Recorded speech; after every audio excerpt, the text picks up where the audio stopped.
Way down Hadestown, way down under the ground is the world you are transported to in Broadway hit musical Hadestown, and you can experience it the next 2 nights right here in Springfield at Hammons Hall. And joining me now is the actor starring as Hades, Nicholas Cologne. How are you? Good to see you. Wonderful. Thanks for having me, Yes, guys. yes, yes, yes. Okay, so I saw this show last night, and firstly, this cast is incredible. So good, so good. Okay, but one thing that really stuck with me is that to me, Hades seems like this very broken individual.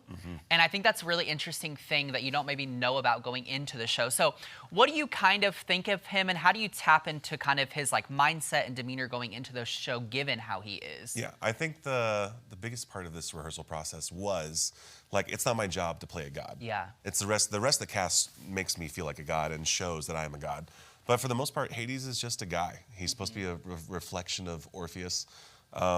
And he's just a man who is scared that the love of his life will never come back. Every time he lets her go every 6 months, it's like she'll never come back. So he's just the older version of Orpheus who lets fear become, where other people would find empathy and stuff.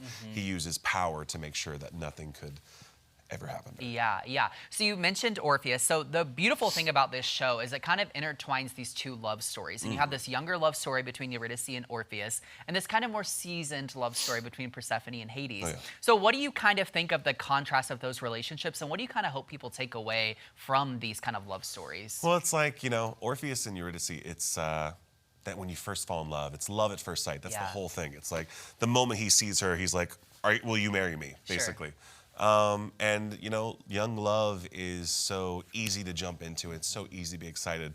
But then he gets sucked into his work. And what happens with that? She ends up going to Hadestown. Then you have the opposite side with Hades and Persephone, where they've been together for eons. And it's just two people who had grown apart and, think they're doing the right thing for each other, but are just it's just miscommunication left and right. And so, yeah, I really hope that people really see that, communication is such a big part of it. Hope is such a big part of it. And that, people who've been together for 25 years in marriage can still find a way to come together again. And then you have the young lovers who, what would you do for the one that you love? Yeah, which I'm glad you brought kind of those examples up, because I think that there are a lot of familiar feelings or experiences when you watch the show, even if you don't understand maybe the kind of complex storyline of it all. So do you think that people will kind of see themselves within this show, even though it's kind of based in this Greek mythology world? Oh yeah, no, it's like you're either the young Orpheus who's trying to figure it all out, or you're Hades, who's, it's what are you willing to do to defend the thing that you love? And yeah, it's got a character for everyone. Yeah, in the audience. it's a powerful thing, truly. Yeah. Okay, so the other thing I mentioned, it's kind of based off this Greek mythology world, right? Would you say you have to have an understanding of that world to understand the show, like based on the characters, or do you not? Not at all. The names make it very fun to say. Okay. Persephone, Orpheus, Eurydice. You feel very smart and fancy. But no, you don't need to have ever watched anything. You don't need to have ever read anything.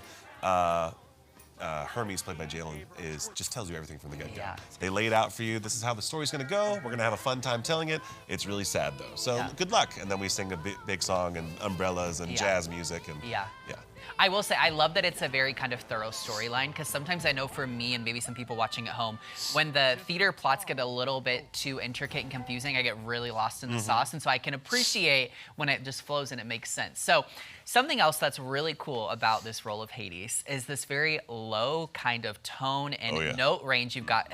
But within the music. So what's it been like for you, having this role that's very specifically designed around that kind of lower vocal range? It's been, I've always been a bass baritone. Yeah. In choir, I was the bass. I was like, and it felt so natural. It felt so good.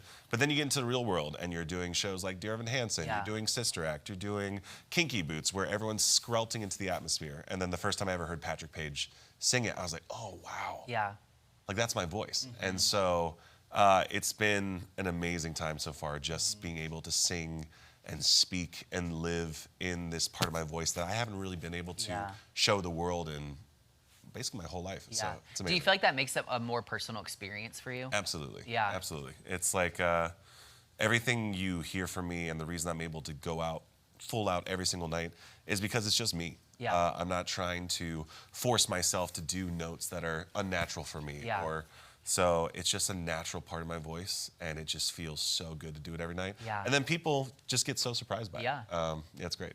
Something else I love about this show, and we kind of talked about this when I interviewed you prior, but is the music is so fascinating. It's not that typical kind of Broadway show tune vibe that you would normally be familiar with when it comes to musical theater. And I think that's interesting. So I'm curious, what are your thoughts on kind of that newer take on music within the theater realm? Because I do think it's becoming more and more common in newer Broadway. Yeah, Anais Mitchell wrote a folk opera. And at first, when the music starts with that trombone, no musical starts off with a trombone. Yeah. It's usually a big, the orchestra all comes together and it's beautiful and grand and wonderful. But Hadestown is just beautiful, gritty, dirty. I wish you could see the drum hut that Mikey's playing in, because he has about, I think, 25 different ways that he can make different sounds. Yeah. He has a water container that makes the screechy noises during Doubt comes in, et cetera. So yeah, it's music that people actually love, and it's not something that they have to force themselves to like. It is jazz, it's hip hop, it's rock, it's everything that people have grown up to love, and that's what makes it, a Tony win. Yeah. Final question, really quick. The thing that's most striking to me about this show is that the ending is kind of a tragedy of sorts. It doesn't necessarily have this complete happy resolve. What do you think about that? Because that may be kind of like a shocker for the audience. Oh yeah, no. It's my favorite part is we tell you it's a sad story from the very beginning of the show. It's a sad story. It's not going to end well. And then people forget about it because we're having a great time, and it's like he's walking, and then the thing happens.